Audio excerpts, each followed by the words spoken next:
Okay, and we're live. This will be our second session on Ibn Arabi, The Sufi Path of Knowledge, written by William Chittick. We decided to cover sections Divine Attributes, Divine Acts, and the Macrocosm. I think I think this will probably be one of the few times I'm gonna advocate for 8 pages because I still felt like, oh, that's a little too much. I mean, but it was very rich, so I think we have a lot to talk about. Some immediate things for me are this aspect of the imaginal realm, this world of imagination. This is what really attracted me in the reading. It made me think about poetry. It made me think about poets and their role as people that are maybe close to this realm, that maybe rub against this world of imagination. Um, and let me see. There's one thing that kind of got slipped in that reading where Chittick talks about the four elements, right? Earth, water, fire, uh, and how there's can be a sort of hierarchy within those elements for created things. And I thought that was interesting because I kind of did a question mark. I said astrology question mark. Astrology question mark. But I don't want to fill this with pop culture astrology, but I think there might be something there that leaves a framework of personality, a framework of personality. I'll leave it at that because I think some people definitely probably push it too far, but I think when we look at this four pillars, I was thinking, well, maybe this makes sense, right? That with created things, there is a framework of personality, right? Because of the way the attributes are uh, have some type of hierarchy within the created creature. Um, I also thought about negation for the first time in the sense of this is a question that I don't ask a lot. Like we just talk about negation all the time and Hegel and so on. But I thought, what is the source of negation? What is the source of negation? And I think Heidegger and Hegel would say it's nothingness or something like that. I know Heidegger says it in What is Metaphysics. But in this reading, I actually felt the source of, and we can debate this. In this reading, I felt that the source of negation was uniqueness, incomparability, right? Because God, as the incomparable for the Muslim world, everything is only similar, right? So that means I have to negate all the way up to God. And even then, my understanding, I have to negate it again. So this aspect of incomparableness made me think of like, well, the source of negation would then be what is unique, what is truly incomparable in nature. And I feel like this isn't something that we really talk about often in philosophical circles. So I actually thought this was really interesting to think about, instead of, oh, there's nothingness. Well, we already talked about nothingness as the concept that it's only in the mind, right? For the Muslims, it's only in the mind. For Ibn Arabi, so there is still a source for negation, but this is uniqueness, incomparability. So I found that fascinating, and I will leave it to I guess I'll leave it to whoever wants to take the floor for this.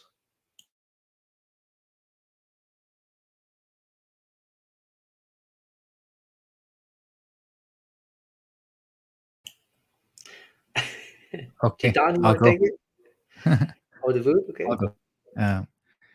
First, I want to reflect back on our previous meeting. At the end of the last discussion, something really good happened between myself and Thomas. Thomas and I, it became clear to me, and I really learned from that moment. My position was that I'm constantly asking myself, as we are working our way through this text, I'm asking myself, why are we doing this?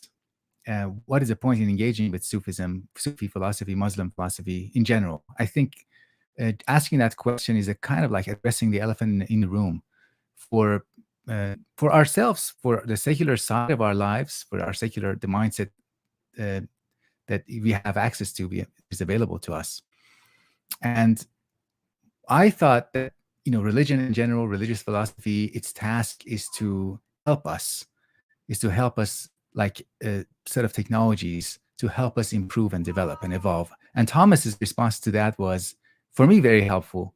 He said that it is, in complement to that, we can say it would allow us or help us to pay our debt to God, pay our debt to the divine. So it is not about us. So I wouldn't say disagreement, but that kind of disparity in our viewpoint, in our reading, I really look forward to having more of that, because we will learn a lot more if we voice out those differences in reading.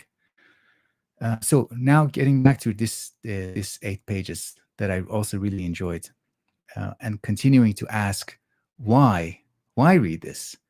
To me, the justification is coming from a really interesting framework for thinking, a way of looking at ourselves, looking at human life in relation to some things, in relation to certain concepts that even if we don't believe it, it will be really helpful to consider. It's very rich and productive to consider looking at human life as beings in the middle of two things, light and darkness, as between God and nothingness, and looking at nothingness as a kind of logical necessity. It is a logical necessity of creation, of creative acts, including the divine creative act. And this notion of being in the middle, being in between, looking at ourselves as in the middle, which is, in my understanding, the imaginal world, the imaginal realm is a way of describing that. It is a way of not, the imaginal world is not something that we have to meditate and to get to. It is something that we should recognize that we are already occupying that, already occupying the in-between realm, the realm in between. It's not fully corporeal or fully spiritual. It's in between them, capable of moving in between. And the one concept we can pause on is in Arabic, it is barzakh. And it means in between, but it also means indeterminate and undecided. It is not decided yet which way it will go. So it is charged with moral significance too, and ontological significance. It can become something depending on which direction it moves to. So I find it already, the 6 pages and then 8 pages, it's already very rich, lots of things to talk about, but I thought just putting those things on the table for now, for the next person to continue. Well, now I feel obligated to follow up. So, You must. The first note is, I think the most powerful things of good discussion is being able to hold space for different points of view, right? So I think that's a great note about circling back on why we're doing this, and then having again, I don't even know if it's a disagreement. I think it's more just different orientations of the question. More, that's my personal view on that, but I think it's a good note. Just kind of, I think I'm going to reply first to my commentaries, like just my seeing of the text, and then I'm going to use my next round to build on what's been said before. Because also, by the way, in addition to this reading, I love this book club because what it's doing is, I don't know about anyone else here, but it gives you a frame for other books you've read, and you're starting to prompt different questions, and you're like, wait a minute, didn't I read something about this elsewhere? So I went to Aquinas. There's a point in the Theologiae, question 29, Pars Prima, that came up in mind related to there's a comment about this very traditional mode of the elements, right? Earth, water, things like that. Basically, what fire is. I remember that came up in notes, and then also Catagen has this one of the major texts on analogy. It came up. I think it came up a lot in my notes about this week's reading, but my notes are a little scattered. But the major notes, my summary. I think because I've read Al Ghazali's text on the names of God, so it's also very fun to see that's where he got it from. Like Ibn Arabi is the more it's actually this is his instrument of instruction that Al-Ghazali built on and uses in his teachings. But so I remember reading his texts, and his notes came up in that.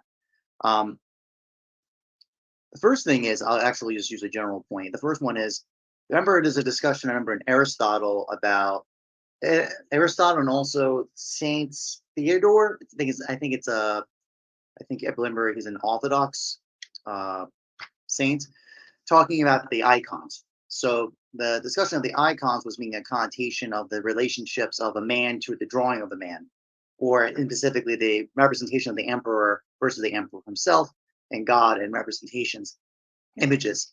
That's a one particular definition or framing of it, but the analogy of talking about representations or images, imagos of acts, basically acts, for example, or effects.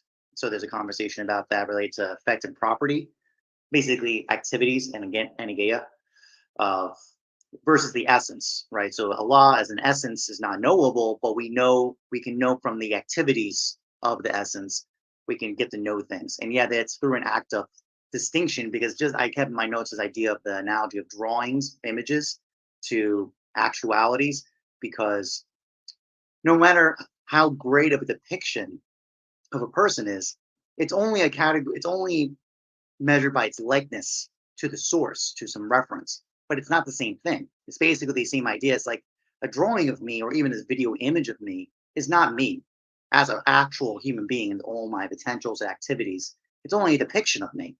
And it could be measured by its likeness more or less than me, but it's kind of ridiculous to think that that drawing or image of me is me. It's not. That's it's almost that's almost like the laughable part. That's like when you think of it that way, it's almost laughable to say when we say like man's activity of wisdom or justice or anything is derivative, referential to God, but it's in the same direct idea that a picturesque drawing of me, a two-dimensional drawing of me, or even a three-dimensional sculpture, those are only capturing little moments or little images of me. They're not. It's not the same. It's not me. It's derivative, but it's not the same thing. There's notes about that in analogy. There's kind of analogies of inequality, analogies of attributions, and analogies of proportion. This kind of reminded me of those distinctions or ideas. The other thing related to the movement of the spiritual, the imagined, and the corporeal, uh, there's the note in the Al Ghazali comment in the names. God has basically the activity of creation has basically three names: the creator, the initiator, and the fastener.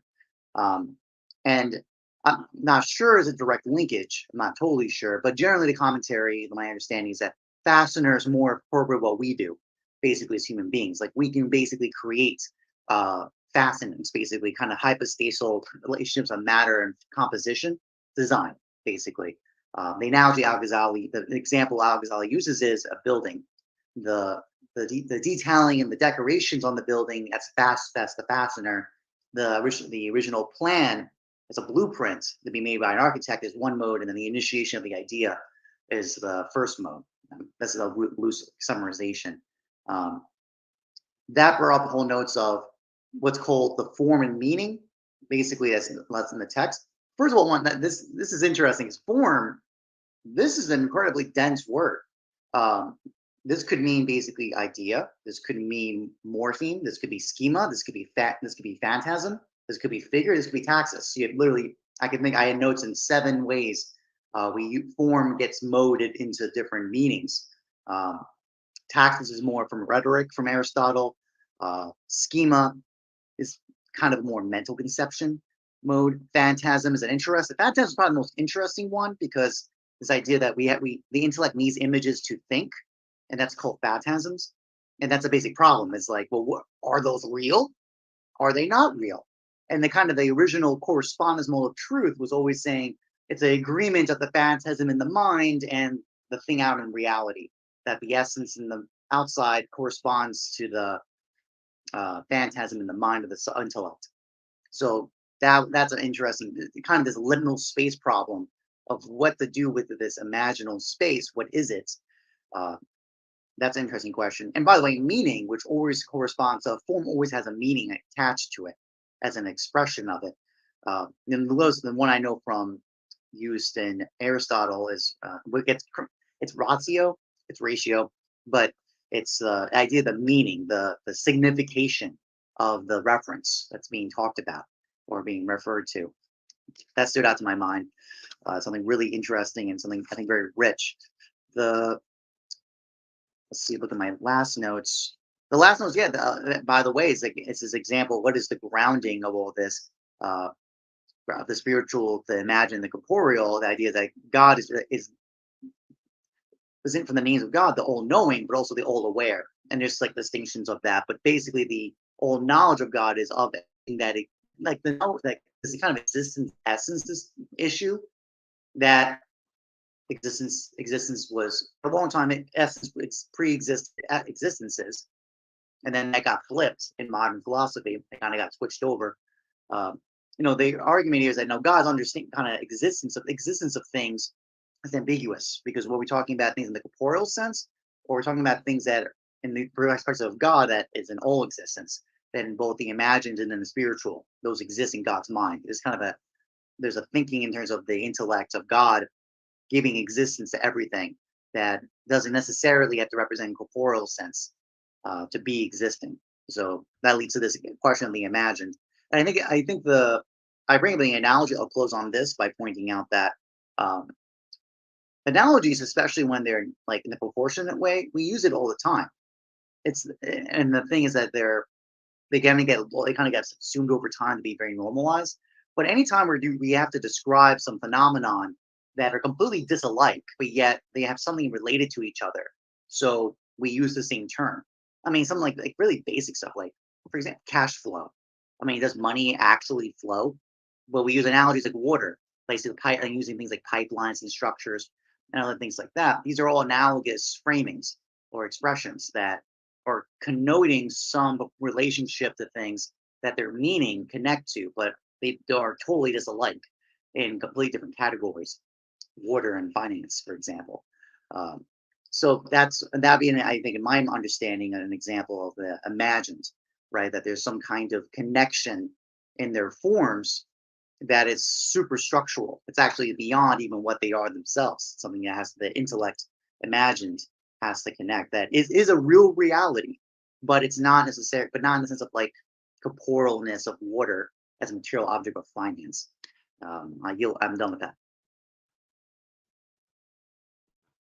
Cool. I can go then. Let's see. I wrote some notes down. So I like what Thomas, what you said about kind of filtering the text through other things that you've seen before. And for me, I had two thinkers pop up this week. One is Paul Tillich, the Christian theologian, and it kind of relates back to last week how we were talking about the he and not he, as in God, and we discussed how he's not a guy in the sky, he's being with a capital B, right? And I was really dwelling on Tillich and thinking about him, and I kind of had this meaningful coincidence show up where I saw a quote of his on my Instagram feed, and this has to relate kind of with like the incomparability, right? He says, God does not exist. He is a being itself beyond essence and existence. Therefore, to argue that God exists is to deny him. So that kind of resonated with that. Because like last week, the he, not he, it kind of sounded like a riddle of sorts, kind of like a Zen koan. It didn't register with me, right? I couldn't internalize it. And yeah, it just didn't really settle. But I think this week's readings and kind of reversing last week, it really helped with that. And then I'm glad, Javier, you mentioned Heidegger because he's been on my mind a lot because you guys know Johannes from classical philosophy. He's doing a Heidegger course on, was it Him and Technology, right? And so it might be a little on the nose, but I've seen this before. Arabi talks about being, and Heidegger talks about being with a capital B, right? It's like he's obsessed with it, right? And so while Heidegger is not like explicitly, or people might not think of him as like a mystic, right? My experience of reading Being in Time was just that, right? So like he uses terms like, let's see, moment of vision was one, ecstatic temporality, right? These are like revelatory sort of encounters, terms like that, right? Authenticity, care, concern, and then of course like fallen relates to like the fall of man. So there's like this religious connotation to his work that I didn't expect when I read them, and then of course now kind of makes more sense. So let's see. My notes are kind of scattered. I can return back to that, but that's all I got for now. So Hi everyone. I don't have actually any new points to make. To be honest, I'm not in some senses. When you read formal philosophy, you're much more familiar with the landscape that you're dealing with in some senses because of there's a certain distance in here and I've been reading. It's not like I'm reading it first time. I've been reading Idris Shah's work for quite a long time actually. In maybe maybe a decade or so in that sense. I mean, I go back to the book The Sufis almost every year, every 2 years once, and it's almost it heals you a little. It gives you the new ways to think about these questions. I got sort of and I entered into the terrain of Sufism through actually the works of Doris Lessing.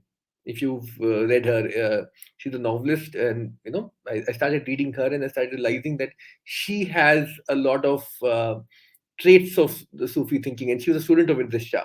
And that is how I went through that line.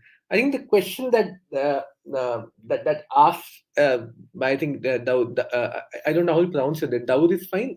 Dawood, yeah, yeah. I think the Yeah, totally fine. Just I yeah. was struggling to unmute myself. Yeah, yeah. I think the question that Dawood asked is I think the relevant one. What makes Sufism relevant today in that sense, especially in the secularized world that we live in? Do we have to go back to or retrieve God back to find this knowledge become relevant for us, or is that knowledge in that sense something esoteric which we can read as a pastime, as a hobby, and then forget it, we go back to our formal philosophies and get done with that? Or is there something authentic, original here which we need to retrieve back, irrespective of what our opinion? As Umi very rightly said, first I believed in God, then I rejected it, and then I found myself home in being a believer and non-believer both. You are at home in believing and being a theist and atheist. Being in the company of believers or non-believers in that sense.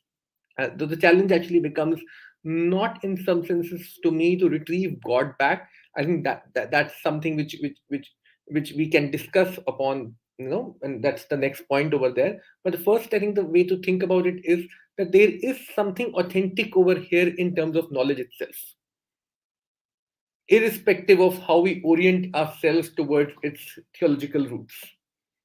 It is relevant to us today as a source of knowledge, as any other source of knowledge that is available to us. And then I think we might be able to find some way to you know find that problem alive. I think the next question which I was sort of thinking through when I was reading it, which is obviously the question of God in the text. Question of, so do you is God, as we were discussing, this question of he and not he. In formal philosophy, this question becomes the question of being, the question of ontology of being in some senses, and that is what, if you look at William Chittick himself, is actually struggling to see God separate from the problem of being, and we can start encountering it. But there's another sort of a way to think about that question, which is that why did God became a problem for modernity? And it did become a problem for modernity. Let's be honest about it. We can't, get around that side. And it became a problem because somewhere post, let's say, Kant, we started thinking that human beings have to take responsibility for their own actions. We have to be completely responsible for what we are doing, and in some senses God became a hindrance to that. Even if you look at today's Zizek's critique of theistic thinking, that is where he comes from, that in some senses God doesn't allow you to take complete responsibility of who you are. And in that context, how do we think through this God, this Sufi God? And let's be honest about it. Even Ibn al-Arabi, Rumi, all these people were criticized from their own theological roots also. So it wasn't that they're only outcasts from the secular side; they're outcasts from their own religious domains itself, and that has to be thought through. That what is it in that God that is not, that cannot be reduced to simple set of rules that can legitimize all our violence, so to say, and so on and so forth. So how do you make God a problem of knowledge rather than a problem of violence in some senses?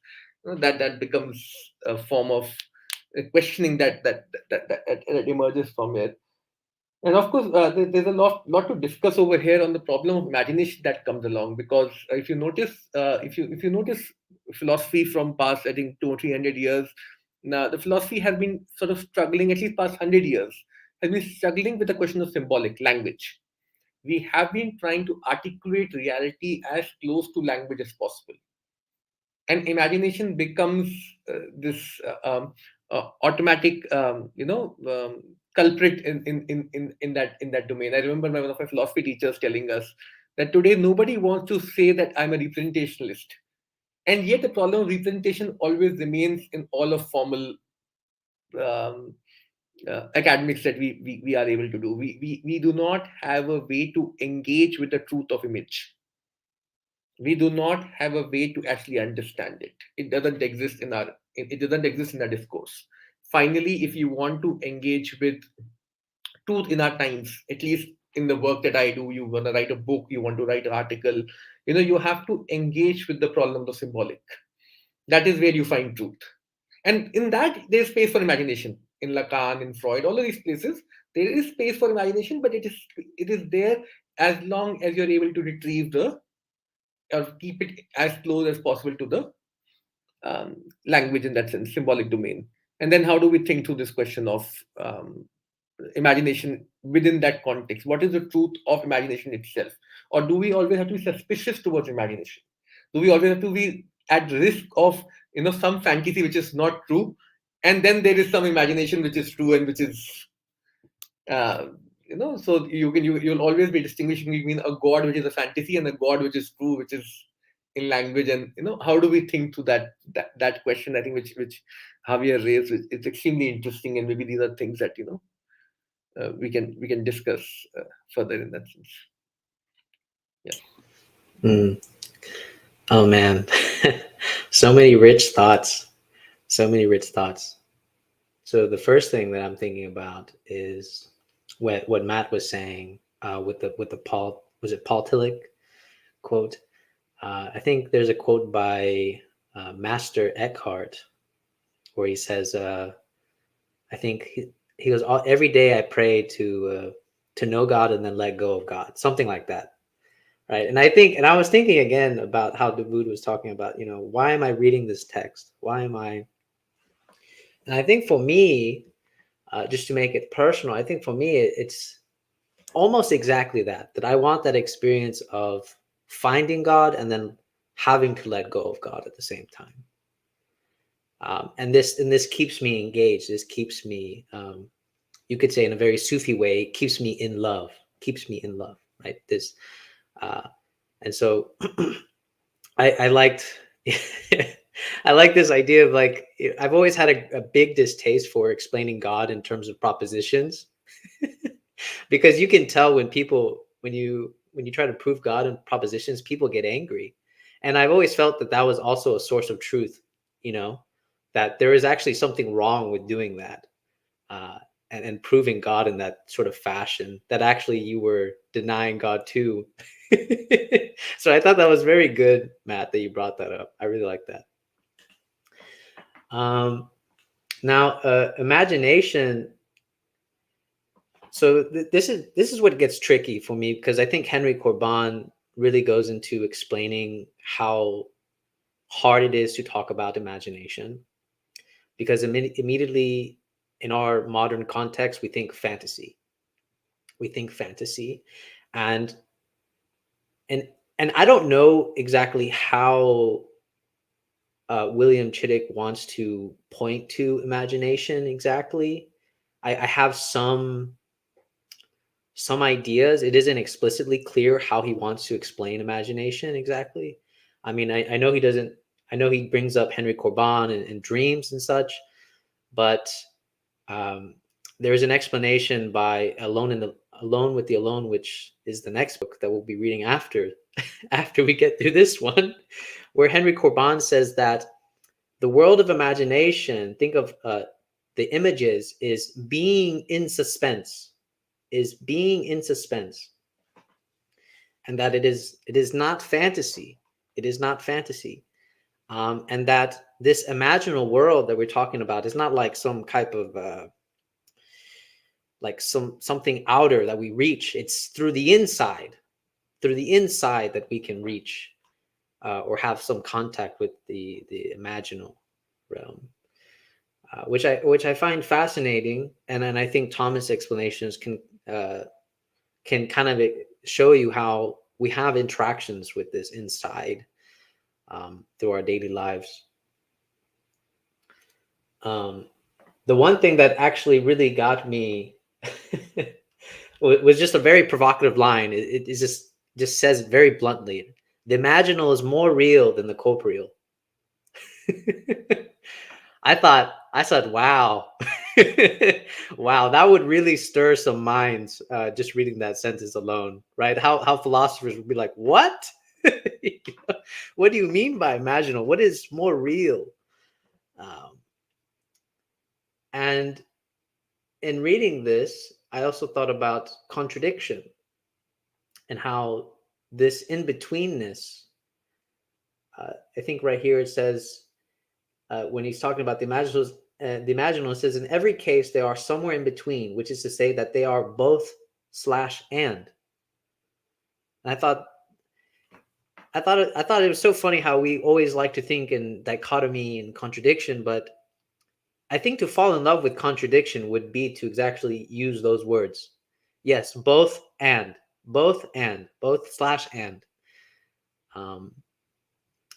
And I think, this is where I started thinking about Hegel and Spinoza. I think we stopped talking about attributes after Spinoza for some reason. I don't know. This is my opinion. I feel like we stopped talking about attributes. Hegel picked up Spinoza, really stretched him.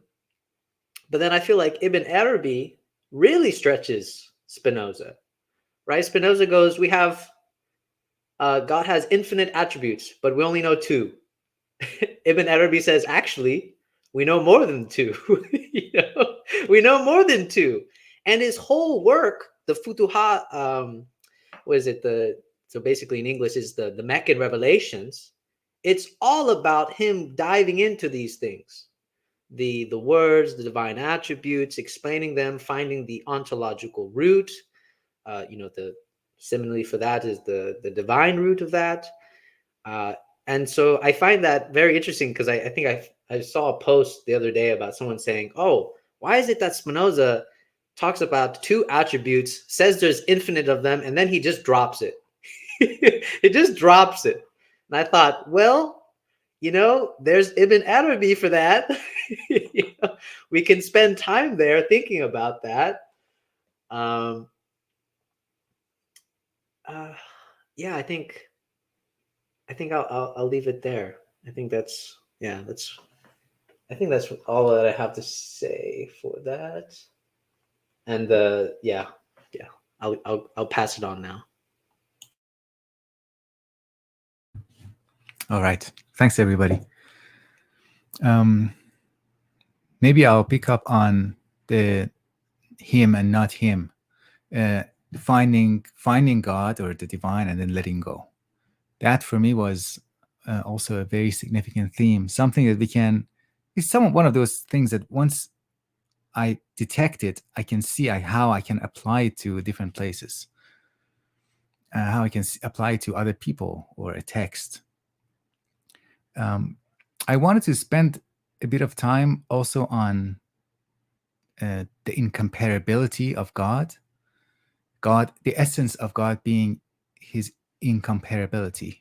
And I see that as being the limit of imagination.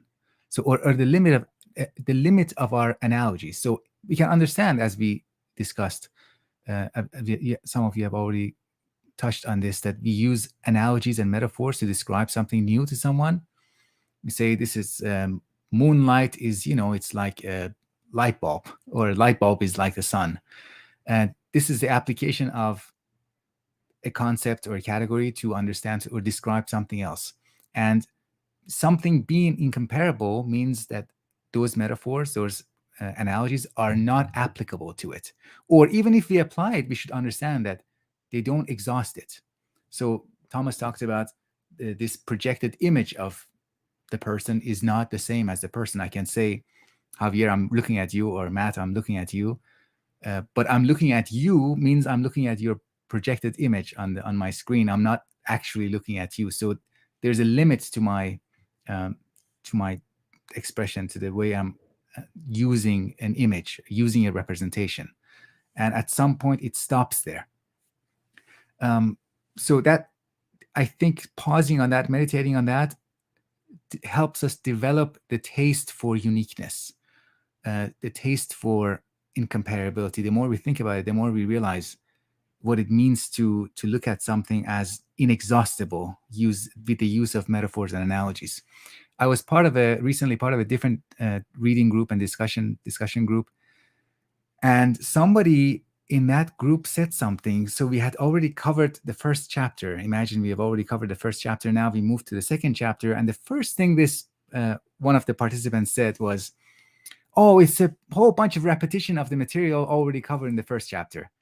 So you see, this is a very non-reverent attitude. You're looking at something new and describing it, choosing to describe it as a repetition of something else that you have already covered. And we see these attitudes of dismissal, like, "Oh, the second chapter is just, it's just repeating. It's very repetitive." And I think in those moments, we can pause and say, yes, there is a lot of similarities, but just because there are similarities doesn't mean that we should only focus and talk about the similarities. Or only in the case of understanding God and attributes, that we should only talk in terms of those things that we understand. There should be this is an invitation for us to keep it open and keep those unknown elements in mind, keep those in play.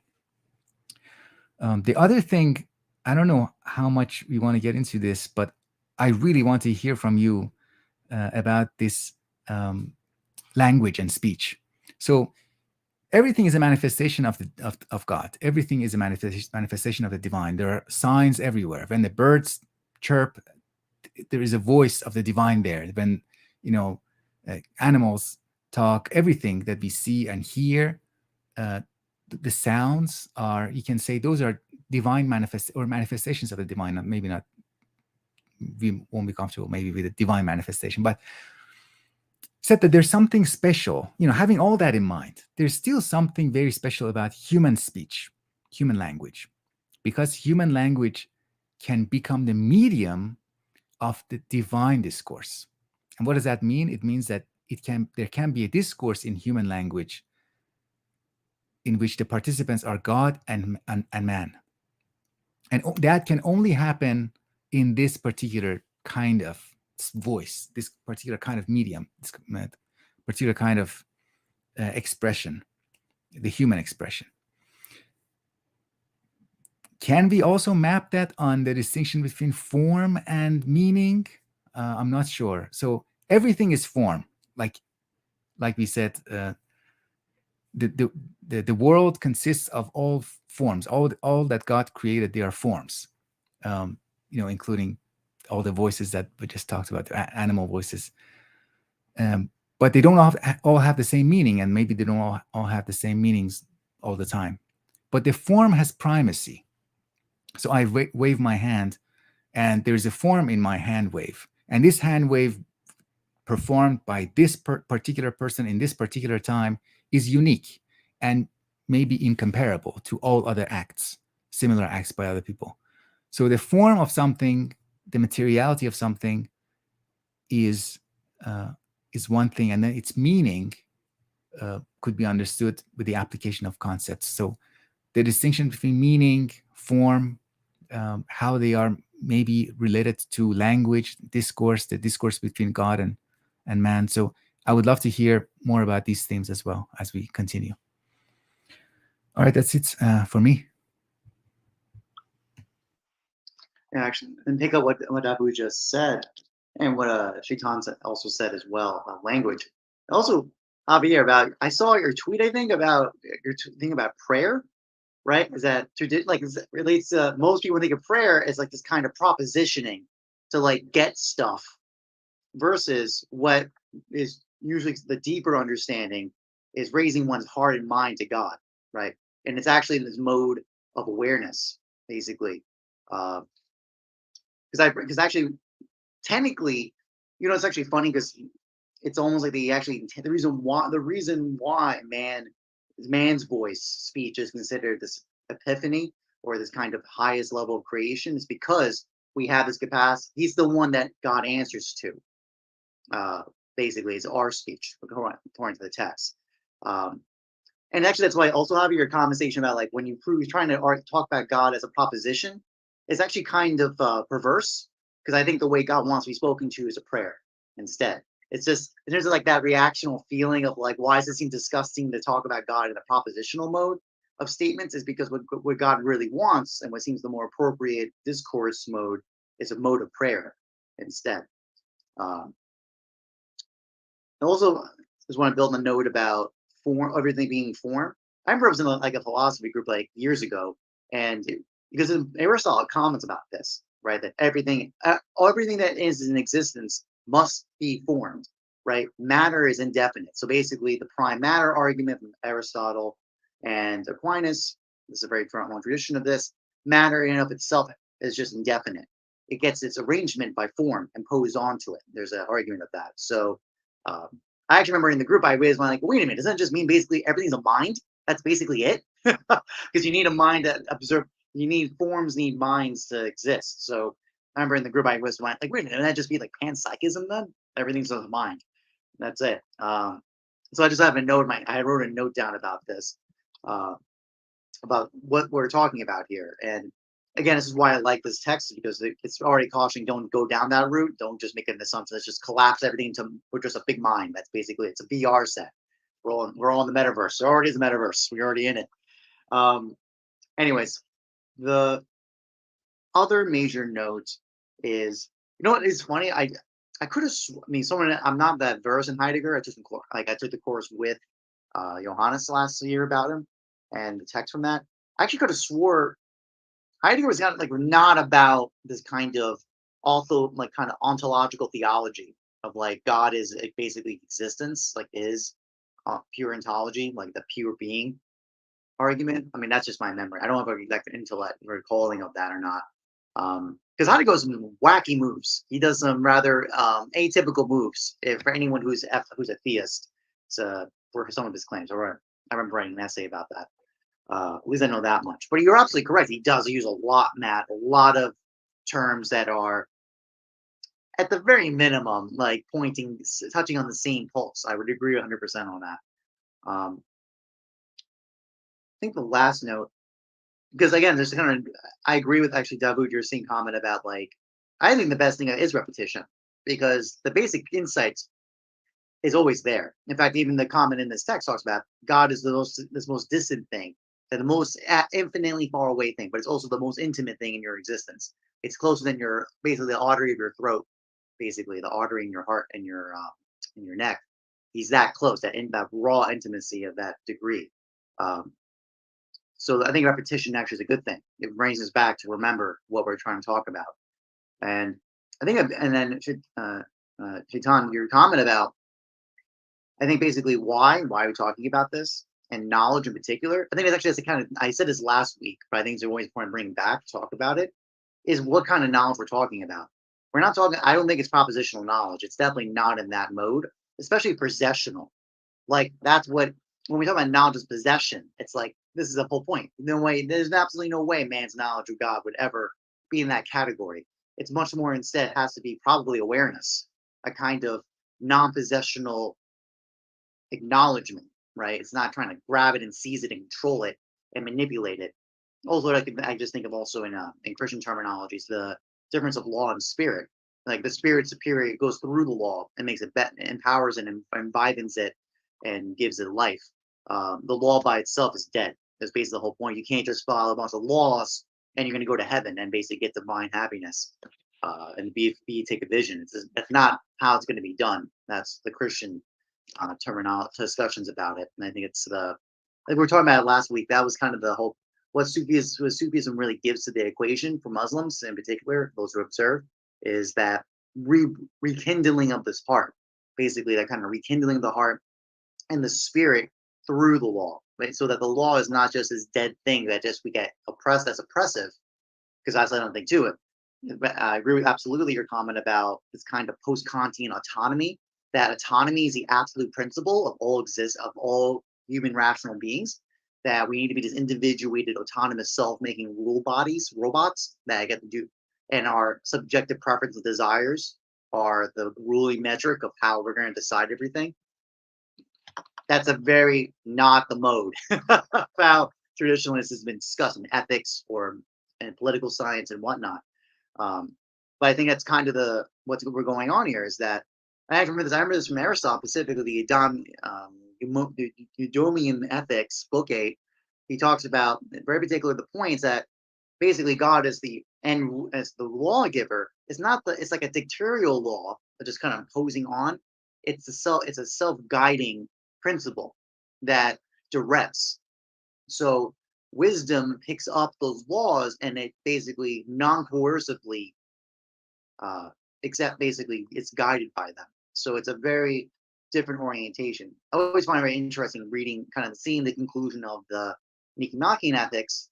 Actually, that was a good example. Look at the difference. Nicomachean Ethics basically concludes, well, this populace, they're a bunch of riffraff. They're not going to be able to be good ethical people. They're not going to be morally good people. So we need the law to come in and kind of let's get them in place. So you know what that means? We're going into politics. That's what we're going to. Versus the Eudaimonian Ethics is very much saying like, what is the end goal of the intellect and the activity of it is do things that bring us closer to God. That's the end conclusion of that. So I just find it interesting, even that distinction almost mirrors this kind of law-based nature of Islam traditionally. We know like the Juridic schools of Islam versus Sufism, which is more this heart, spirit kind of discussion of the faith. That's all for me.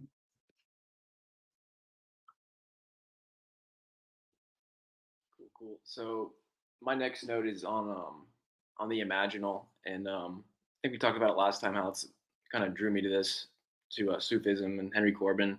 I mean that's a concept I've struggled with for a long time. It reminds me of it's called demonic reality or like the demonic realm of a guy named Patrick Harper wrote this book. It's kind of like the same territory of like whether spirits, fairies, the jinn. That's something I want to get into. Basically, the implications for me is like for the paranormal, and I know that might be on the weird side of this, but I'm like supremely interested in like the weird aspects of all this. So another point on the imaginal is Corbin mentioned like he used the example of a mirror to show like I guess the substance of it. I guess it's not real, but it's what's reflected in the mirror is what constitutes it. What else? Oh, I don't remember the exact term he used, but it was like Western or modern reflexivity, how we're like prone to like reject paranormal stuff or mystical experiences. It's like sort of a sign of our times that we do that. And I've heard it argued by other philosophers and paranormal researchers that a lot of these phenomenon could be forcing us to re-examine this, to really take a closer look at what it is. I mean, because what does it say about our reality that these things happen? Um, so that's where I'm at.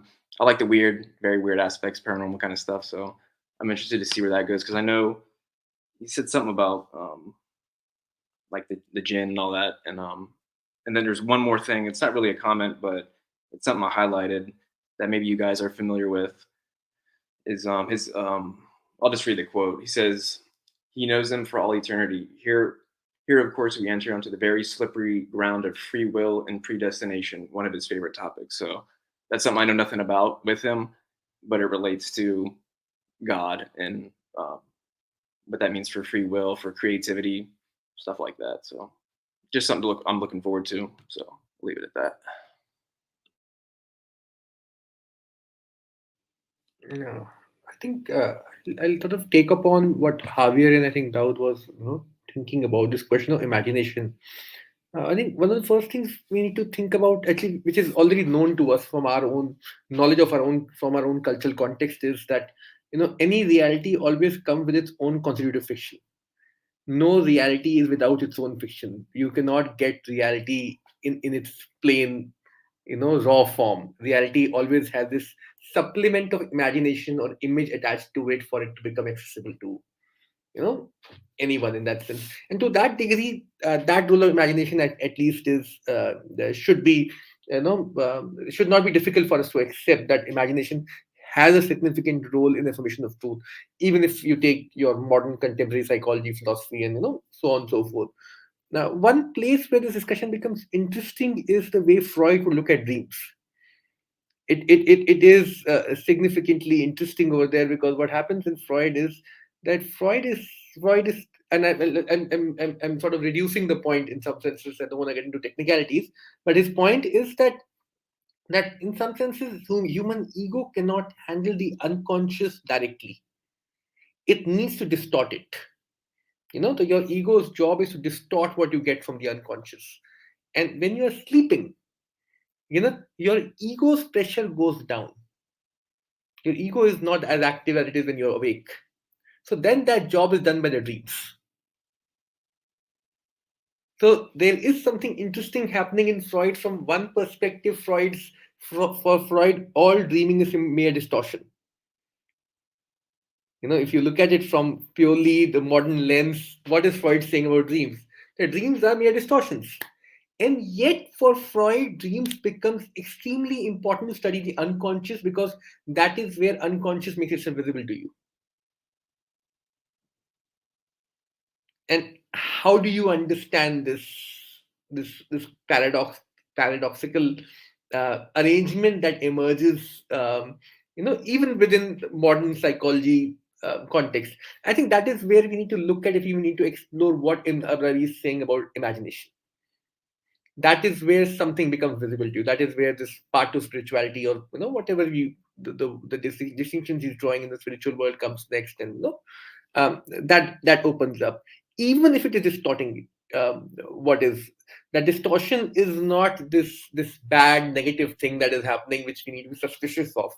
That distortion, most of the time, is actually the site where something more becomes visible to you. And to think through that question further, one of the reasons why I at least got attracted to the Sufi thinking was because at a very young age, I started realizing that knowledge actually is not simply what we intellectually know about something.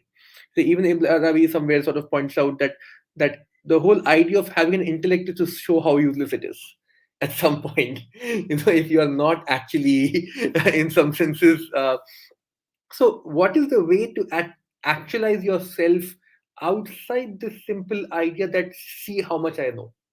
I've read this, and that makes me this learned man, and everybody should listen to me. And that authority that you get from knowledge. How do you find some way of movement forward, without actually entering into this kind of a pit, or this contradiction of a way to think about knowledge? And in our culture, we don't have any other access to this, to knowledge. Our knowledge comes from our ability to show our intellect. We can pass our exams, we can get our degrees, PhDs, and so on and so forth. But there is no other conceptualization of knowledge in the culture possible today, for whatever reasons, and we can discuss that question. And to me, one of the very good ideas about knowledge, a way to think about knowledge that actually correlates to what the Sufi thinking is saying, is actually that knowledge is negentropy. In that sense, that if you look at matter around yourself, its property is to increase its randomness automatically. That's the nature of matter, isn't it? That second law of thermodynamics, entropy will increase. It will always go in that direction.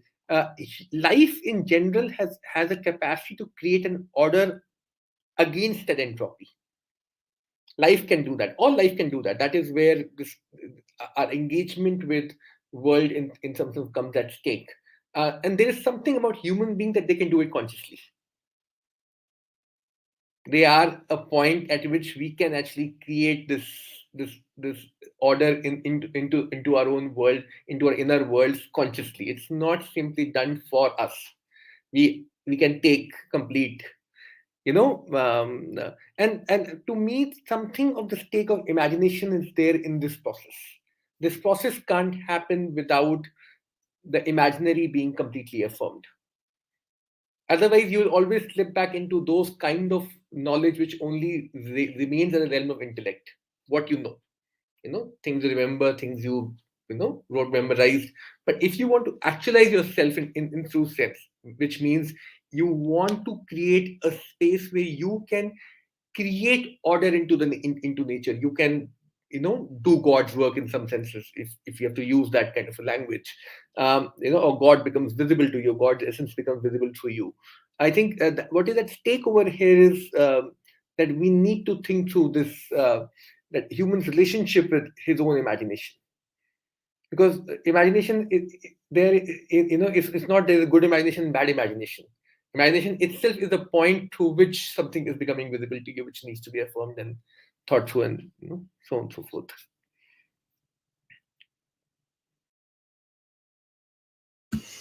Okay. Again, this is I really love that you guys are really pressing some hot topics, man. So I kind of wrote what everybody was addressing a little bit. So I guess I'll just begin with before it slips away with Chitan and dreams. There actually in the text itself, it talks about how our us being made of clay.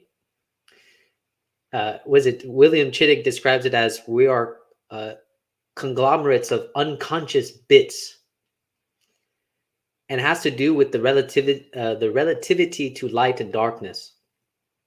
And I think if I were to read Freud, right, the unconscious is that proof of how we are still close to that darkness, right? That we still have that relative darkness within ourselves, right? That we are truly in between, really. We are truly in between as things. We are truly in between. So it becomes this almost, I don't want to say obligation, but it does feel like that sometimes for those that are wanting to know.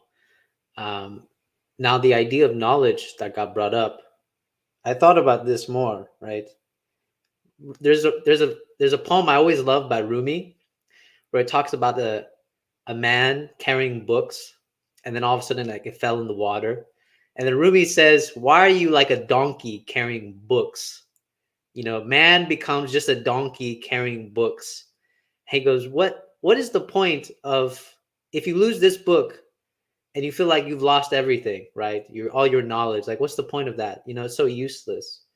And so he really points to like this actualization of man being so prideful on his knowledge and his books, and I'm a learned man, but that really he just amounts to just a donkey carrying books. And I've always loved that poem because it reminds me of that maxim, and I think it's written a lot in Henry Corbin, and I think Ibn Arabi says this too, where it says, to know yourself is to know God. However we want to interpret that, to know yourself is to know God. And then to go back to language with Davud, right? And using what Thomas brought up about in the Quran, it says, God is closer to you than your jugular vein. Think about how close that is to the vocal cords. And not only that, when we're praying, right? If God is that close, who are you talking to? That's what I thought. It was so funny. I started thinking about that. I was like, if God is that close, who are you talking to? Who is speaking? Who is speaking at that point, right? There is that sort of weird paradox where it's like, yeah, God is also speaking to himself to some degree. Right? God and not God. God is speaking and not speaking. I found that very interesting, and I wanted to bring that up. Because a lot of people, they like to say like, "Oh, God, he this guy out here, And I think this is why I always like the Quranic verse, because it always shows you how close God is, and that when you feel alone and in despair, I think Henry Corbin's title of "Alone with the Alone" really shows itself. That even in my loneliness, and this is where I think the whole point of reading this text is to become aware of like this significance, this awareness, that there is something there. And I think the imaginal is that faculty, or that we need to spend time with, because obviously stripping ourselves of just a dichotomy of like, oh, I have my fantasies and then I have real world. I think we are really depriving ourselves there, because who is in between the fantasy and the real world is me. It's always me that is in between my own fantasies and the real world. So this kind of shows how all of us are always in between something. Now to go back to what Matt was saying on free will and determination, I was thinking about this, where in the text it talks about non-existent things, non-existence are always an object of God's knowledge. And then William Chittick says that they are immutable entities. They don't change. And the reason why they don't change is because God's knowledge never changes. So I started thinking about time immediately, because when you read the Quran, it talks about Judgment Day, right? But before I get to Judgment Day, let's think about this. So a non-existent thing, non-existent, is something that it lies within before its existence and after its existence has been finished. But the paradox here is that even existent things are also non-existent, because they are objects of God's knowledge in there. So it's always interesting when you read the Quran talks about Judgment Day. And I think about this: when I have an object of knowledge in my mind, I judge it. And when I judge it, it's rather immediate. And so when you read the Quran and he talks about Judgment Day, he talks about how when Judgment Day happens, it is like it's like the years, or like it would be like mere seconds had passed, or something like it was like a day had passed when judgment had happened. So I thought this was a really interesting way to look at the Quranic text itself when looking at it this way, thinking about it this way, like what is like Judgment Day becoming an object of God's knowledge and how it is judged. I thought that was just very interesting. I never thought about it that way. I never looked at it that way, because a lot of people like to, oh, I'm going to burn, there's much debate over heaven and hell. I'll put it that very simply, so I'm not going to go into it. But I think eventually we should. And to kind of, so there's always that question of free will and predestination, right? But what Davud had said about the word, was it Barzarak, right? He says indeterminate. So I thought that was so interesting, because it's like the paradox is here, right? Indeterminate, yet also object of God's knowledge, which is unchanging, but it is at the same time indeterminate. So I thought, that was so fascinating to me when Davud kind of translated it. He goes, but really it is indeterminate. It is becoming. So this is why I have to start thinking about time. What does this mean? Because, is time just an object of God's knowledge? All these things, time, not time, and so on. So those are, and to continue with Matt, don't be afraid. I like to call the weird stuff the woo-woo. If you want to get into the woo-woo, I'm all for it. I always embrace the woo-woo. I think Carl Jung was probably my favorite person to embrace the woo-woo, that tide of mud that we should not go into, as Freud said. But me, I'm all for it, you know. And I think Carl Jung is probably one of the perfect people to get muddy with in that black tide. Uh, um, and there is something else. Oh yes. So tasting. I'm reminded of tasting, and this goes back to knowledge and language. Is that I think a lot of times we spend too much effort explaining, but really the whole point is this: is that we have to learn how to taste first, and we have to actually taste it, and then we spend for our lives forever trying to explain what this taste is like. And here you really see like the limits of language to some extent, where it's like no matter how much I tell you my experience of God, you can find similarities maybe with your own experience and say, oh yes, I know what he's talking about, but at the same time you don't know what I'm talking about. You can't, because because you're not me. You can't. So it goes back to that idea of uniqueness. And I know that God, in this sense, for Ibn Arabi, is the ultimate incomparability. But to some degree, in order to have dialogue with God, to be the creatures that have this opportunity to have dialogue with God, there must be an attribute within us that is truly incomparable. And I think it has to root back to that same verse, right? That I am closer to you than your own jugular vein. So there must be something incomparable within ourselves, which also reveals the limits of language, and why symbolism is so difficult to approach, why it's such a pain, and imagination is so difficult for us.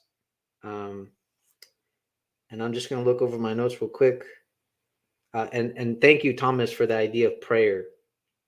I cannot express. I wish people viewed prayer like that. You know, like I just so many times as a kid, I was like, oh God, if I could just have, you know, if my mom would not spank me today, you know, when I was a kid, you know?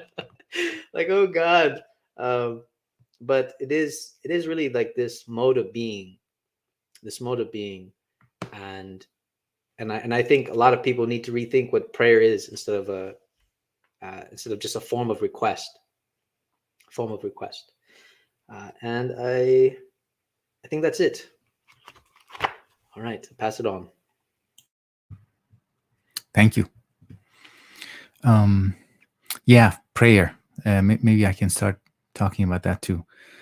There is this term for remembrance. It's a prayer term called zikr, and its meaning is associated with remembering, but also being remembered. So while you're remembering, while you're trying to practice the remembrance of God, of the divine, at the same time you are being remembered. It's like you are participating in something that now you're a part of. So you join that. That's it brings to mind what Chetan said about our relationship with these texts. Why do we read them? Because we want to bring them to now, to our life. We want to bring them as participants in our life. I want to be informed by Chitik's insights and Ibn Arabi's insights. So I want to bring these ideas, these texts into now, into this particular life, but also I'm being recollected by them. I'm joining them. I'm being kind of recruited as somebody who is reading about Ibn Arabi. So it's bi-directional. It's a mutual relationship of remembering and being remembered, recollecting and being recollected, being recruited, almost. So bringing back to life, to this life. And so as part of that, I really enjoyed. I just wanted to say I appreciated the connection with Freud, the Freudian dream work. What is, to me, another parallel is the description of human beings, or the corporeal side of human beings as clay. And that also maps nicely to Freud's discussion of the drives as initially not formed. So the drives are striving to find their expression, to find their form. It's not like there's a drive that wants to, the drive to be breastfed by the mother. Like the baby says, "Oh, please, some milk, please. I would like to be breastfed right now." It's a drive that doesn't really understand. It's not conscious of what it wants. So part of that drive, part of that clay-like drive, is to take form. It's in the process of, it's still in the process of taking form and being almost created. Yeah, I guess that's this round. I'll be quick because we are getting close to the end. I want to hear from others. Thank you. This was really fun and stimulating. Excellent. Just a note, actually, on I think this idea of difficult language. So I kind of about things. The section from Thomas Aquinas I was reading was his discussion of what is a person, what is person, what does it mean by that.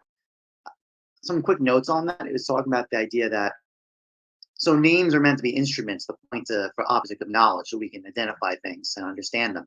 Ideally, come to know their essence. But the idea of substantial difference, Aquinas talks about how it might be. He says it's actually, the language is very interesting. He says it's either unknown or unnamed. And then he goes on to say, well, when we don't know something, we don't know the term, we don't know the difference, we can use what's called an intentional term, which means basically an act of the cognition, right? Of a subject to signify the unnamed. And that when Aquinas goes down further, talk about nature is the specific difference giving its form to each thing. So, like basically what's a man is a rational animal. So the difference is rational, right, within the genus. He goes into particularly like how to work this out against individuals. So it's I was bringing this up because I think particularly why sometimes analogous language is necessary is because we kind of are grabbing at things we can't name. We have to borrow on things that are similar enough. But that's the problem. The catch is that there's always every analogy. Everyone thinks analogy is always this mode of like drawing similarities, but it's also a mode of difference. It's actually both. That's why this he and he not mode, it makes a lot of sense when we talk about analogies, because every analogy has always dissimilarity bundled with it. Just a matter of degree, which is what this whole text this week talked about, right? We're in this intermediate mixture state, and there's just degrees of basically closeness or furthness from God. That's basically the thread here. And every analogy, just some analogies are better than others because some have a closer similarity and less difference, but there's never a state, because it would not be an analogous term if it had it basically had no dissimilarity. If it was all similar, it's univocal. It just means exactly the same thing. There's no dissimilarity. So I think this language retends that. Just one sign, I was rereading Plato recently, and I was talking about basically the source of the word Anthropocene, like basically man, like what's the Greek for man. It's super interesting because it means the animal that looks up. It's a very particular framing, and I just think that looking up, this is more me reading into it, is a mode of prayer. So basically, man is the animal that prays. That I'm not just having a fun moment. And by the way, with Freud, I think it's always fun to kind of intermake different models onto our discussions. I mean, Jung, by the way, is a great reference point. I remember one of the texts from him is this great discussion about the power of images. And actually, the real purpose of the images is our discourse about the images between each other. So we could draw the meanings from the icons, right, from the images. And I think that's a very powerful instrument in discourse. And in fact, even Plato, with again, some of his best discussions are using imageries, allegory of the cave, and these things to help describe images, and that he uses in discourse to kind of draw out the understanding he's trying to get to. And those are also very powerful points. Same goes for Aristotle too. He has to use analogies to describe anageia. He can't give a definition. He has to give like basically this is to that, this is to that, to try to give the perimeter of the point he's trying to communicate. He couldn't give the explicit point yet. The last note, by the way, so I did the paranormal, Matt. A big note, by the way, is this discussion of miracles.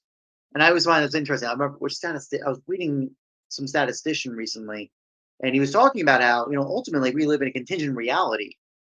By just the fact that the laws of nature are at best habits that tend to go a certain way, it means by probability, the opposite of any law of nature will happen. It just will be a one-off. It'd be incredibly rare. It may be 1 in a billion years, but it will happen. Some complete inversion of miracles. This is by demonstration, just math probabilities. It's not the norm, not the average, but that's why that the discussion of things that are abnormal, that's supernatural in the sense that it's not the natural tendencies. It's actually not unreasonable. It actually is. It's just that our ways of discussion just don't really want to talk about it very much, or not very in a very useful way. So I wouldn't be dissuaded about it. We just have to frame it in the right understanding, and it's kind of tied towards the idea of, if basically the only thing that is by necessity must exist is God. Everything else is contingent. That's basically one of the major takeaways. So by that reason alone, that makes the discussion of the paranormal and miracles actually in one way completely reasonable, because it means it's definitely the case that it will happen by some inevitability, by just probability or chance alone, on that reason alone. And that's all for me. I yield. Cool. I'll keep the thread of the weird going real quick. So we kept using the term in between, right? And there's a book called The Trickster and the Paranormal by I forget the guy's name, but it's a dense book, right? And it's probably 500 pages or something. But he uses these really complex terms. He draws from linguistics. We were talking about language, anthropology, all sorts of obscure fields, and talks about how there's certain attributes of the paranormal that would sort of like mimic or ape our like what we're considering our condition as these intermediate, or we're in the in between state, right? He uses in betwixt, in between. There's certain terms like liminality, marginality. I'd have to go looking back up to give precise definitions, but just to go back to what I was saying before, like how and why these phenomenon exist, it just goes to show that like the world is infused with meaning, with like a narrative structure, rather than we're just like meat machines or atoms bumping into each other. There's something like grand, like a grand narrative at work, I would think. A cosmic game, if you will. This is something I think about a lot, but let's see if there's anything else. No, I think that's it. But I'm also a big Carl Jung guy. I don't know if people have read his book on UFOs or whatever, but that's one of the first ones I read, and yeah, I'm a big nerd into that stuff. So I'll leave it at that.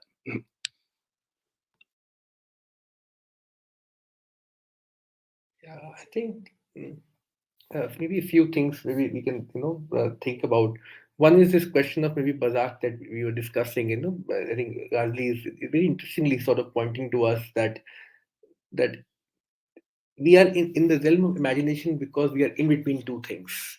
In that sense, that is the point of indeterminacy that we were discussing before. In that sense, and one of the difficult things to actually understand over here is this question of relativity that emerges from being in between two things, light and dark, being and nothing, and so on and so forth. And I think what in this sort of what Ibn al-Arabi is sort of stressing upon is the wisdom to actually able to form judgment even when you do not have any way to be certain, in that sense of saying that this is the rule through which this can be done. Everything can be graded something to its own lighter and darker. A stone can be more light than something else, and it can be more dark than something else, and a human being can be more light than something else and more dark than something else. And to be able to make that concrete judgment, to have the wisdom to do that, there is something very pertinent about that question that Ibn al-Arabi is raising, and it's a question that haunts us till today. It's not a question that we have a very good answer from it. For instance, when Deleuze say what is philosophy for him, his answer is philosophy is not something that can simply reduce the many to the one. Philosophy is the one which can actually confront the power of the many itself. It can completely affirm the multiplicity, and that remains a challenge, that what is the wisdom that is required to form those judgments. and it is there this problem of imagination again comes back, and and as in when as a culture we'll start moving towards such kind of a wisdom, not a wisdom in which we can explain some one entity, but where we can understand and completely affirm this multiplicity of every object around us. It is in there, I think we will as a culture start creating a different kind of knowledge system for us, in that sense. There's something more important there, I think, which than it comes to the eye. And in this importance, what is required actually is, and it's a Sufi saying, I think, just because relative truths exist does not mean there are no absolute truths, and vice versa also. Just because absolute truths exist doesn't mean there are no relative truths. And that is what Ibn Arabi is actually trying to get at, in that sense. That what is important actually is not to get at these absolute truths by negating relative truths. What is important in this in these paragraphs is to completely affirm the relative truth and find a way forward from there. You have to be able to affirm a relative truth in its context. So, for instance, no, you may have an absolute truth that God is great, God exists. You may have a relative truth in which you may have to disprove God to reach to it, and that is that struggle between the relative judgment over there, that struggle with multiplicity, where one doesn't know what judgment one has to take in, and that judgment has to emerge from that context, that particularity, as Javier was pointing out to us, that incomparability, that uniqueness is extremely important. Affirmation of that uniqueness is extremely important. Otherwise, you'll slip back into some form of generalized, you know and I think if do we have time, can I just sort of say something on Yeah, no, yeah, we do. I wanted to. I was going to say this before, but I didn't want to interrupt people's thoughts. So, we can go another round just to, So I don't want to. Yeah. But if you have to go, you can go. Just fine. I want to say something more. Do we have like 2 minutes more? Can I take 2 minutes more? Yeah, you can. You can. Yeah, you can. I just wanted to say on the question of language, and without getting into too much, thinking over here, I remember a shaman friend of mine actually telling me this. So in his tradition, a reason I'm using the shaman is because it's right opposite to the Muslim tradition, and that contrast is important. So what he said to me was that in his tradition, every other species knows its own connection to its own species. In that sense, a wolf knows what does it mean to be a wolf. So there's a word in their tradition called manitao. This word called manitao, the essence of things, in that sense. The wolf essence is to be a wolf. A lion essence is to be a lion, and all of these creatures are never in doubt about their own lionness or wolfness or whatever. They know it. In that sense, they're closer to their manitao. Humans are one creature who do not have that sense. We have no way to come in contact with our own essence directly, in that sense. We are not born with that quality, and thus we have language. If you look at it, all modern answers about why human beings have language are one form or the other of the same answer. And there are two ways to conceptualize this answer. We have language, so we are closer to God, and we have language because we are distinct to God, in that sense. And if you notice, both these answers are converging to something. Both these answers, and this is something which he only made me realize, because I told him about Hindu tradition, which religion that I belong to, and I was telling in Hinduism, human beings are closest to God, and he said it's no surprise. You can play this game from both the sides. On one end, you can affirm everything else because they don't need to do that work that we need to do, and because we need to do that work, we are special, and we can find cultural context too. But eventually, language emerges from this gap between form and content. And what Dawood was trying to point about drives and form, it's an extremely important that drives do not have a form in themselves. They get attached to an idea at the level of the unconscious. That is how they ideate. You can never have direct access to a drive. You can only have them through form, but there is no one-to-one overlap between form and content possible. There's always a gap there. And that gap always creates its own kind of mysteries and so on and so forth. I'm glad we're talking back on language again and miracles, because this actually shows how Ibn Arabi's relativity to from light and darkness really shines through here. Not to play on that word, but because I love what you said, Chitan, because this idea of judgment, right? I think a lot of people forget that we are living human beings. And so that means our judgments need to correspond to that living element, right? That movement. We like to make decisions and judgments in very static notions and very like hard, right? But if we're clay, right? I think a bit like this. If we're clay, unformed bits, then we're always a clay in making, right? A clay in becoming. So that means our judgments needs to be in this correspondence. And that means we can't just talk about truth, because the moment you start talking about truth, it's like it feels already dead to me. We need to talk about living truth. So that means we have a judgment that corresponds to movement. I'm very obsessed about movement and how things move, because we can always go, oh, well, there's form and then there's meaning. No, we have to think the movement between form and meaning. We have to think about all these types of movements, because the reason why we're obsessed with contradictions is because we don't understand movement. We don't think in movement. How does it move from this contradiction to the other? How does it move? What is the context of this? How do we make our decision this way? I think it's very important that we think in movement, because if not, then it's like, we get these fundamentalist readings, right? We get these fundamentalist readings. We get a very dead law. We don't get a living law. We don't get a living law. And I think the whole point of Sufism is really to sort of reinvigorate living law, living law. And so I started thinking of, immediately when you started talking about light and darkness, Chitan, I started thinking about we need to have a judgment that resembles radiance, has degrees of light and darkness, and we sort of judging in the context. And I love the example in the book about the light, a candle in the darkness, right? A candle in the darkness is the brightest light, but then it doesn't exist in the desert in the middle of day. It doesn't exist, right? You can barely see it. So we, we need to have these judgments. So I don't know. I was very adamant, and I'm very adamant about movement and thinking about movement. So uh, I always get like this kind of like kind of feeling when we start talking about like these very static concepts, very rigid. I'm very adamant about movement, and so yeah, I'll pass it on. Yeah, very good. Excellent.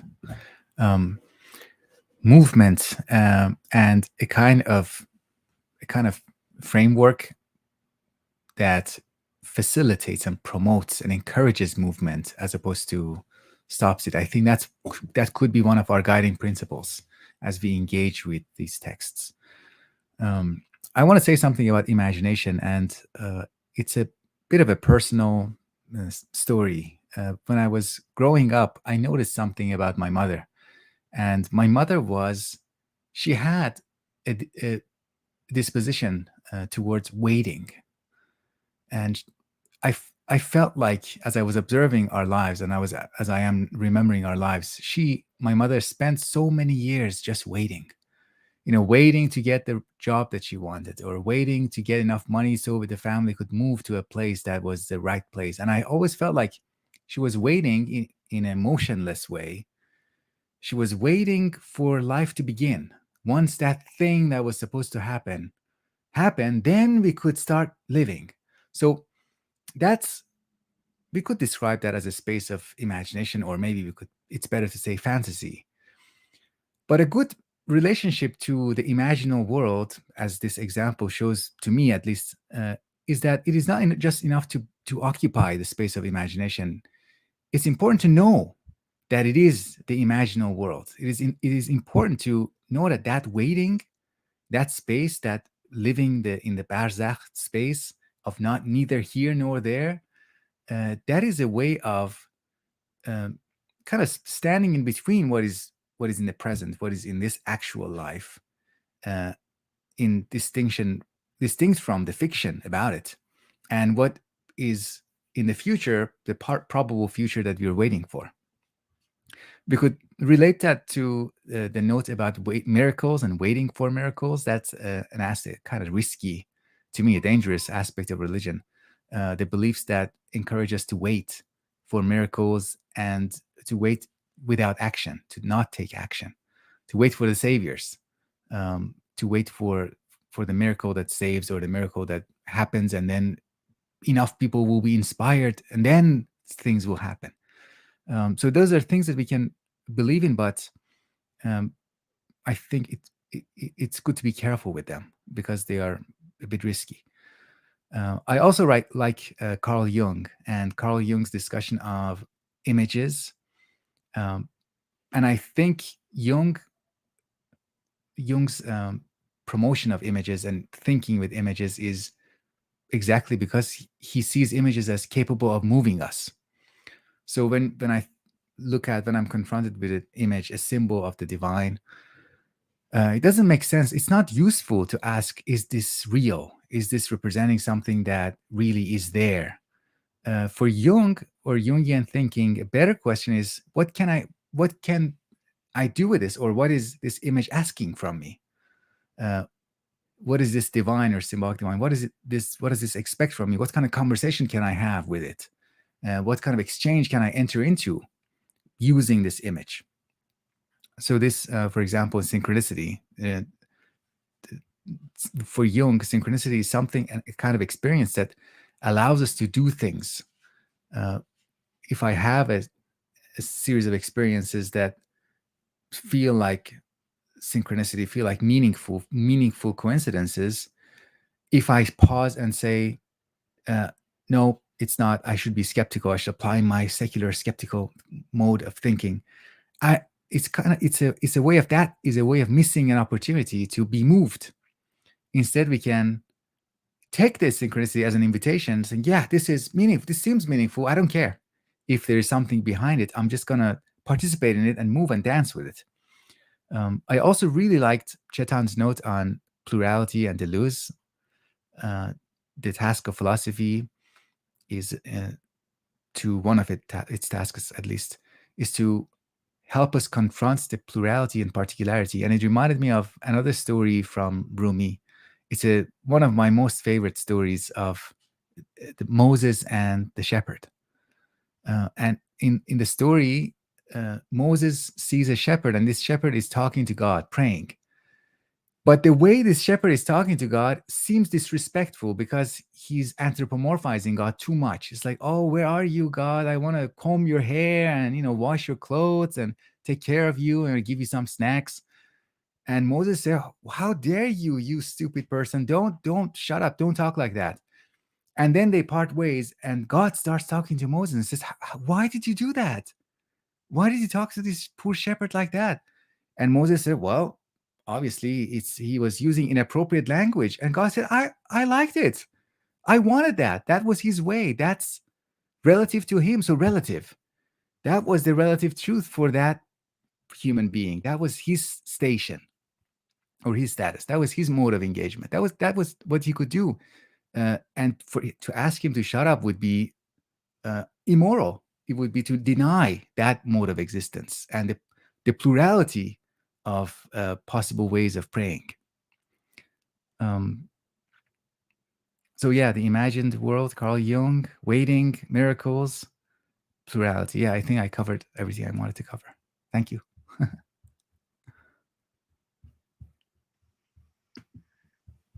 Yeah, I mean, I don't really have much else to build on what's been shared by the whole group. It's been a great conversation and very enlightening. And I think that's what's really great about these book clubs is I get the chance to see different perspectives and different frameworks on the same text. Something that's great. It's so great. 8 pages can again generate hour-and-a-half conversation. It's always a good sign. I think the only thing I'm just going to close on a note, just I'm kind of thinking I need to think more about is. So I know kind of this emphasis, this kind of discussion on judgment. My understanding of the acts of the intellect are 3. There's an apprehension, judgment, and reasoning.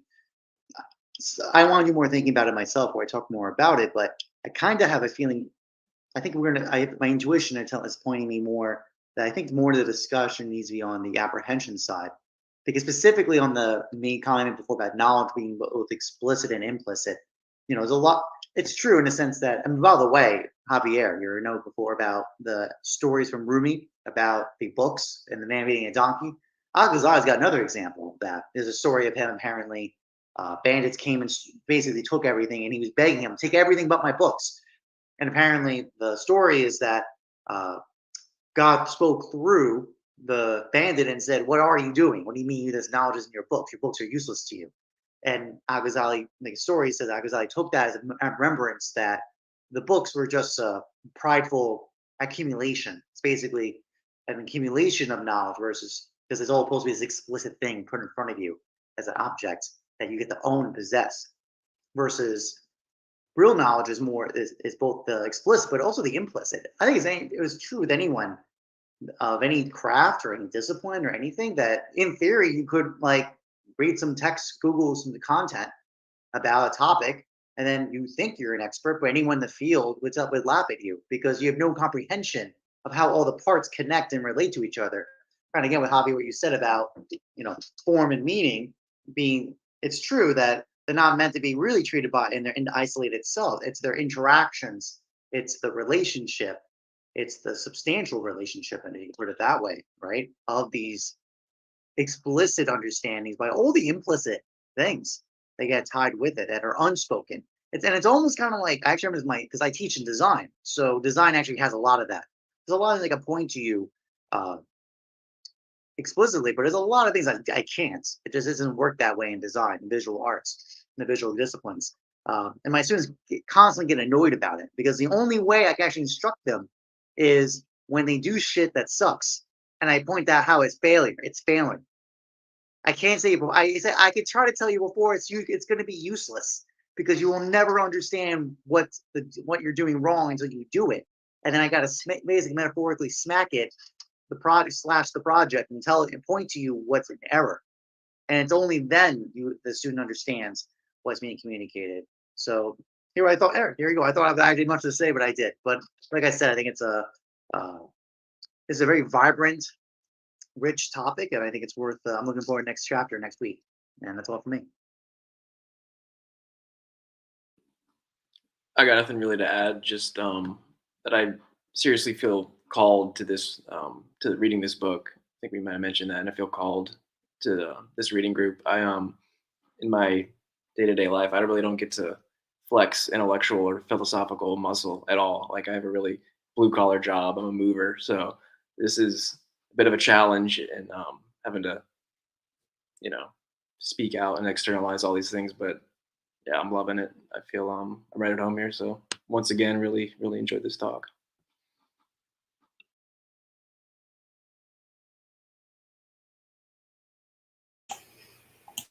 Yeah, I think to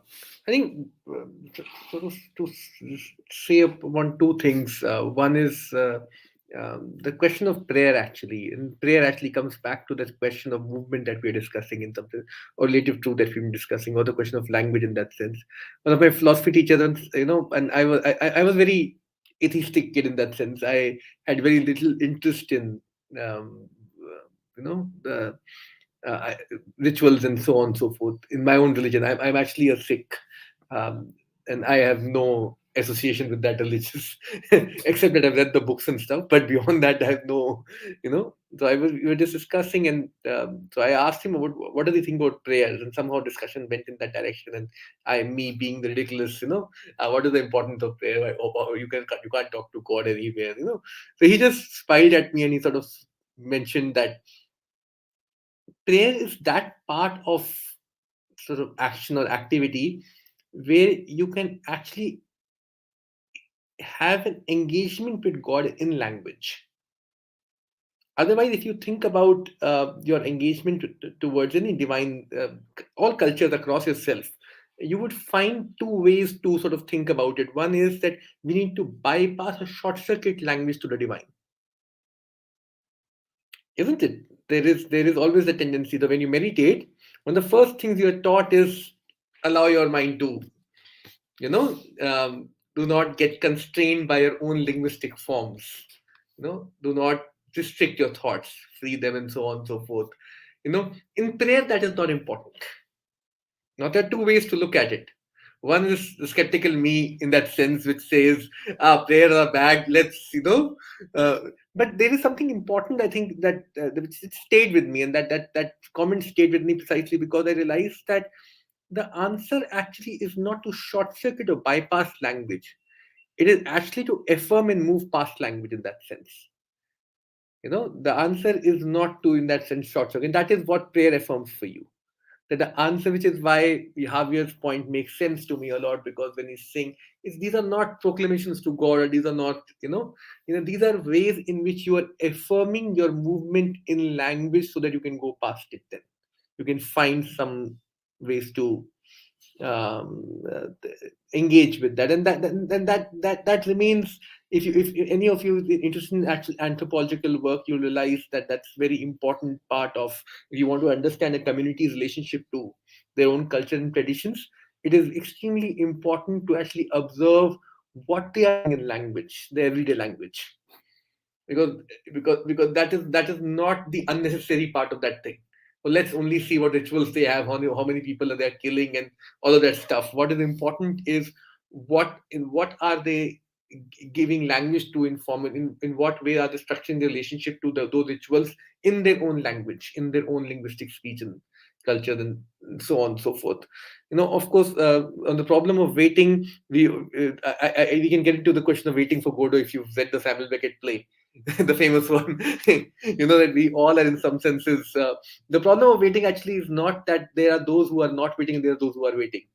The problem of waiting actually is that there is a human condition of wait, not always engage with us.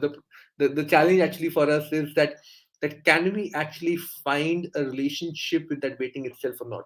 Can we start living within that waiting itself or not? Or we detach living from waiting. We think that we will live when we are not waiting, and that moment never actually arrives in that sense. Otherwise, that dichotomy remains. Yeah, I think I'll stop here. Thank you.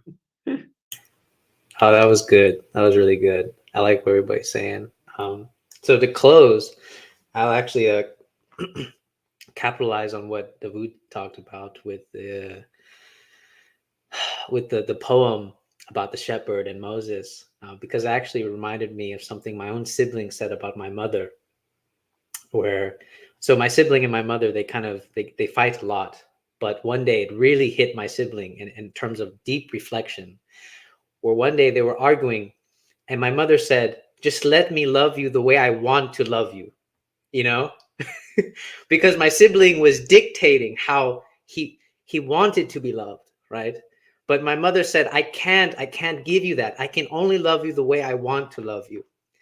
And I know there's probably a lot of nuances for the skeptical mind when they hear that line, but I think that line is very deep, and there's something worth reflecting on about that specific line about letting me love you the way I want to love you.